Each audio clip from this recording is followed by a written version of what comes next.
bien, merci Christian pour ces histoires de la musique classique. Et c'est vrai que on peut se poser la question du coup de la vraie transgression imagée, illustrée peut-être en second degré de ces grands compositeurs, parce qu'à l'époque on ne pouvait pas tout dire et peut-être pas tout montrer, pardon.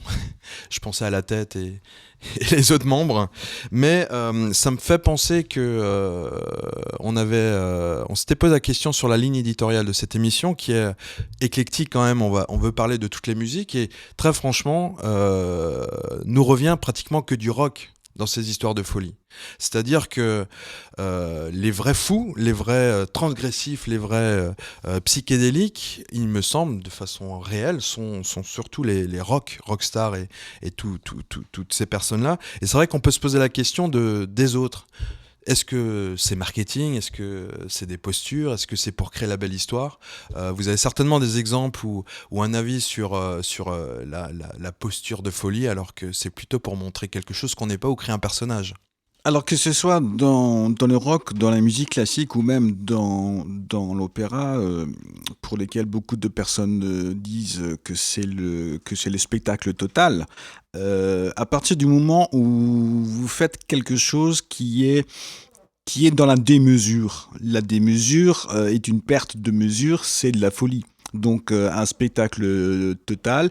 L'opéra s'y prête évidemment. Les grands shows rock c'est de la pure folie. Hein. On sort d'un concert, on dit c'est la pure folie parce que c'est la demi-mesure. Et voilà. Donc, mais c'est quand même souvent quelque chose d'hyper travaillé et c'est une folie qu'on représente, mais qui n'est pas forcément réelle. Les rockstars, à mon avis, ne sont pas plus fous que certains musiciens classiques, que certains écrivains, que certains poètes, que tous les artistes, ou même les kidam qui se retrouvent en hôpital psychiatrique, quoi. Hein. À mon avis, ils ne sont pas plus. Ouais, mais il y a peut-être des faux fous.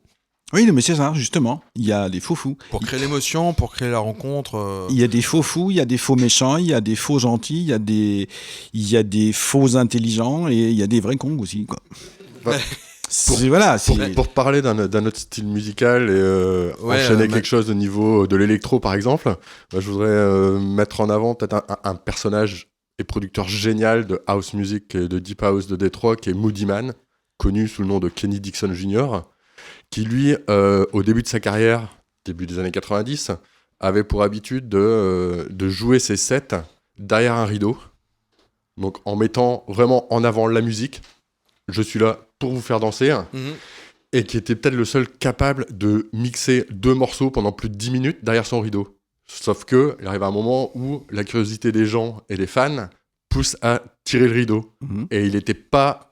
il arrivait souvent qu'on le retrouve pendant ce mix des 2 morceaux avec 2 voire 3 filles derrière son rideau. Mais mixer avec quoi là, donc il faisait plus que mixer deux morceaux. Et il avait justement cette capacité-là. Même si deux fans en même temps. Voilà, exactement.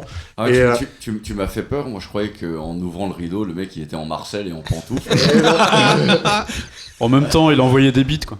On retrouve... S'il se fait toper avec des gonzesses, ça va. Surtout si elles sont italiennes des années 70. Oui, donc là on parle aussi d'émotionnel, quoi. En fait, être fou ou vouloir avoir un personnage de folie, c'est pour créer le rendez-vous avec ses fans, pour créer une histoire, pour créer des choses. Moi je pense à Marilyn Manson, qui à ce qui paraît n'est pas si fou que ça ou n'est pas si déluré que ça dans son personnage, mais qui a provoqué une espèce de folie rock. Pour le coup, j'en reparle du rock, mais... Au même titre que Brigitte Fontaine, par exemple. Ah bah oui. Brigitte Fontaine, qui a été... De notre regard, elle est quand même bien barrée, quoi. Elle est bien barrée, mais elle n'est pas folle. À l'inverse de ce qu'elle a pu prétendre ou mettre en avant sa maison de disques, dans l'objectif de faire vendre un petit peu plus d'albums, notamment au moment de la sortie de son morceau La Folie. D'accord. Donc où elle était plus ou moins définie comme un peu barrée de la tête, si ça peut paraître vrai.